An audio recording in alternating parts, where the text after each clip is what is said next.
आज पूरी दुनिया की नज़रें मिडल ईस्ट की उस ज़मीन पर टिकी हैं जहां बारूद का धुआं अब आसमान छू रहा है। अमेरिका और इजराइल का संयुक्त सेना अभियान और उसके जवाब में ईरान की ओर से हो रहे रक्षात्मक पलटवार पूरे क्षेत्र को एक बड़े युद्ध की आग में झोंक चुका है। आज इस विशेष रिपोर्ट में हम उन घटनाओं का विश्लेषण करेंगे जिसने वैश्विक राजनीति का रुख मोड़ दिया है। बात करते हैं उस साझा सेना कार्रवाई की जिसने हालत को बेहद चिंताजनक बना दिया है।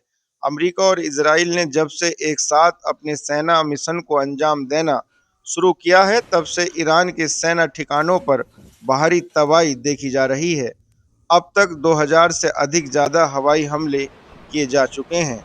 राष्ट्रपति डोनाल्ड ट्रंप की अगुवाई में अमेरिका ने साफ कर दिया है कि उनका मकसद ईरान की मिसाइल शक्ति और परमाणु ढांचे को पूरी तरह से नष्ट करना है। लेकिन इस बारूद के बीच ईरान का रुख क्या है? ईरान का कहना है कि उसके लिए आत्मरक्षा की लड़ाई है।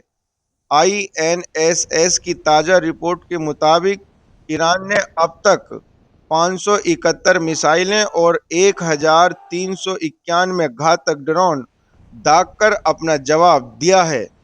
ईरान का तर्क है कि उन पर हुए इस बड़े हमले के बाद देश की सुरक्षा को बचाना उनके लिए अनिवार्य हो गया है। ईरान अपनी रणनीतियों के जरिए इजराइल के एयर डिफेंस सिस्टम को थकाने का काम कर रहा है।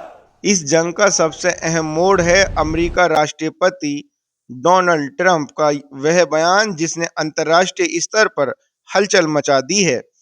राष्ट्रपति ट्रंप ने स्पष्ट तौर पर कहा है कि अमेरिका के पास हथियारों की कोई कमी नहीं है।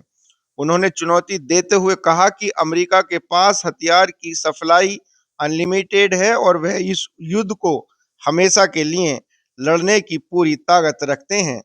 ये बयान साफ बताता है कि अमेरिका इस युद्ध को निर्णायक मोड़ तक ले जाने के लिए तैयार है। अब जरा जमीनी हालत पर नजर डालते हैं। इजराइल के कई शहरों में मिसाइलें गिरी हैं। वहीं ईरान के भीतर भी बड़े पैमाने पर बुनियादी ढांचे को नुकसान पहुंचा है। यह जंग अब केवल सीमाओं तक सीमित नहीं रही, यह एक वैश्विक संकट में तब्दील हो चुकी है जिसका असर पूरी दुनिया की अर्थव्यवस्था पर पड़ना तय है। क्या राष्ट्रपति ट्रंप की ये चेतावनी ईरान को पीछे हटाने पर मजबूर कर देगी या फिर ये महायुद्ध तीसरे विश्व युद्ध की आहट साबित होगा? हालत पल पल बदल रहे हैं। हम लगातार आप तक सबसे सटीक और निष्पक्ष जानकारी पहुंचाते रहेंगे।